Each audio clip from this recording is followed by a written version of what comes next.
वो अक्सर 1970-71 जो एग्रीकल्चर सेंसस हुआ था उसका जिक्र उनकी भाषण में हमेशा आता था और उल्लेख करते थे।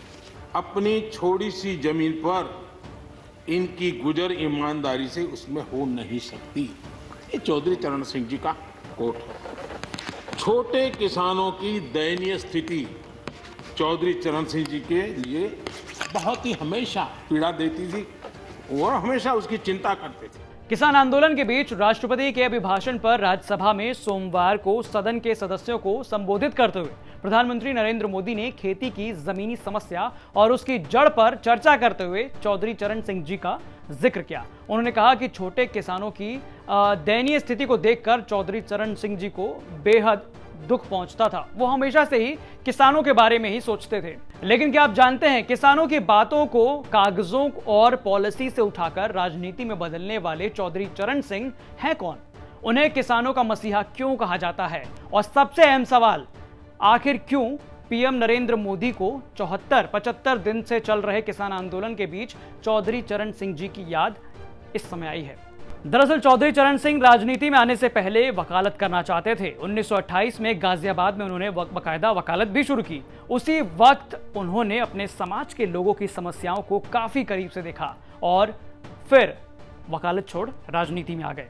अपने कार्यकाल के दौरान उन्होंने विधानसभा में किसानों की फसल से संबंधित एक बहुत ही महत्वपूर्ण बिल पेश किया। यह उस वक्त का क्रांतिकारी बिल था क्योंकि ब्रिटिश सरकार ने भारतीय किसानों को ही सबसे ज्यादा चोट पहुंचाई थी, क्योंकि अंग्रेजी सरकार ने मुगल काल के दौरान जो टैक्स सिस्टम था उसको हटाकर बेहद क्रूर सिस्टम भारतीय किसानों के सामने लाकर रख दिया था। भारत में इसकी वजह से गरीबी बहुत ज्यादा फैल गई और किसानों को लगता था कि अब कुछ नहीं हो सकता है उनका। लेकिन आइए आपको बताते हैं कि चौधरी चरण सिंह ने कैसे अंग्रेजी सरकार के दौरान किसानों को राहत देकर एक उम्मीद की नई पहल शुरू की। 1928 में किसान के मुकदमों के फैसले करवाकर उनका आपस में लड़ने के बजाय आपसी बातचीत द्वारा सुलझाने की कोशिश शुरू की। 1939 में कर्ज माफी विधेयक पास करवाकर किसानों के खेतों की नीलामी रुकवाई। 1939 में ही किसान के बच्चों को सरकारी नौकरियों में 50% आरक्षण दिलाने की कोशिश की, पर इसमें सफल नहीं हो पाए। 1939 में ही किसानों को टैक्स बढ़ाने और बेदखली से मुक्ति दिलाने के लिए जमीन उपयोग का बिल तैयार किया। यह तो रहा आजादी से पहले का इतिहास, लेकिन किसानों के लिए उनकी लड़ाई तो आजादी के बाद एक नए सिरे से शुरू हुई। आजादी के बाद भारत में सोवियत रूस की तरह आर्थिक नीतियां लगाई गई। इनमें किसानों को मालिकाना हक ना देने की बात कही गई थी। इस नीति के बाद कई लोगों ने इस नीति का विरोध किया, क्योंकि किसानों को जमीनी मालिकाना हक मिलना चाहिए, ये सभी का कहना था। चौधरी चरण सिंह भी इन्हीं में से एक थे और उस वक्त उन्होंने नेहरू का विरोध किया, जो कि अपने आप में एक बहुत बड़ी बात थी। बहरहाल बात करें उनके राजनीतिक करियर की, तो उन्होंने कांग्रेस की टिकट पर 1952, 1962 और 1967 के विधानसभा चुनाव में जीत दर्ज की।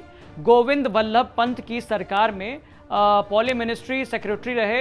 इसके अलावा रेवेन्यू, लॉ, इंफॉर्मेशन, हेल्थ, कई इस तरह की मिनिस्ट्री भी संभाली। 1967 में चौधरी चरण सिंह ने कांग्रेस पार्टी छोड़ दी। भारतीय क्रांति दल नाम से अपनी ही पार्टी बनाई।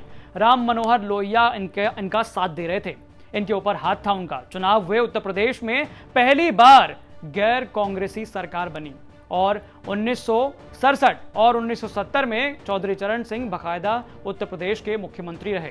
1952 में ही उत्तर प्रदेश में जमींदारी प्रथा खत्म हुई। जमीन के मामले देखने के लिए लेखपाल का पद बना था। दरअसल ये करप्ट पोस्ट मानी जाती थी उस वक्त, पर इरादे थे कि जमींदारी खत्म कर किसानों की मदद की जाए।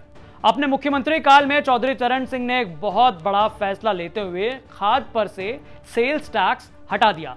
इसके बाद इंदिरा गांधी प्रधानमंत्री बनी। देश का माहौल गड़बड़ हो गया। 1975 में इंदिरा गांधी ने एक विवादित डिसीजन लिया, इमरजेंसी लगा दी। चौधरी चरण सिंह भी जेल भेज दिए गए। इस वक्त चौधरी चरण सिंह जो है वो जेल में चले गए थे, लेकिन जेल में विरोधी पक्ष लामबंद हो गया। 1977 में लोकसभा चुनाव हुए और इस चुनाव में इंदिरा गांधी बुरी तरह हार गई और देश में पहली बार गैर कांग्रेसी पार्टियों ने मिलकर अपनी सरकार बनाई। उस वक्त यह सोचना भी बेहद हैरान कर देता था, लेकिन जनता पार्टी की सरकार बनी और उसमें मोरारजी देसाई प्रधानमंत्री बने और चौधरी चरण सिंह इस सरकार में उप प्रधानमंत्री के तौर पर बने रहे। इसके साथ ही उन्होंने गृह विभाग भी संभाला। फिर वक्त आया चौधरी चरण सिंह भी प्रधानमंत्री बने, लेकिन पीएम रहते हुए चौधरी चरण सिंह कोई भी फैसला नहीं ले पाए। पर वित्त मंत्री रहते हुए खाद और डीजल के दामों को कंट्रोल किया, खेती की मशीनों पर टैक्स कम किया।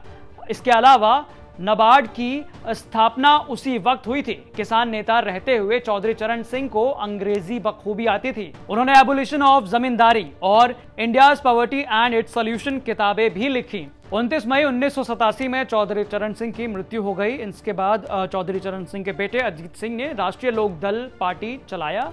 उनके बेटे जयंत चौधरी भी सियासी मैदान में आ गए और शायद इसीलिए 75 दिनों से चल रहे किसान आंदोलन को बैलेंस करने के लिए प्रधानमंत्री नरेंद्र मोदी को चौधरी चरण सिंह जी का नाम याद आया, ताकि समाज में यह मैसेज दिया जा सके कि केंद्र सरकार किसान विरोधी नहीं, किसानों की हितैषी है। तो दोस्तों, ये था चौधरी चरण सिंह के इतिहास पर बना पूरा एक वीडियो। आपको ये वीडियो कैसा लगा हमें कमेंट करके जरूर बताएं। इसके अलावा अगर आप ये वीडियो YouTube पर देख रहे हैं तो हमारे चैनल को सब्सक्राइब करें। अगर आप Facebook पर देख रहे हैं तो उसे फॉलो करें, और अगर आप तक ऐप पर देख रहे हैं ये वीडियो तो अपने वीडियो कमेंट के जरिए हम तक अपना मैसेज जरूर पहुंचाएं। तो बाकी आप तमाम खबरों के लिए देखते रहिए यूपी तक। नमस्ते।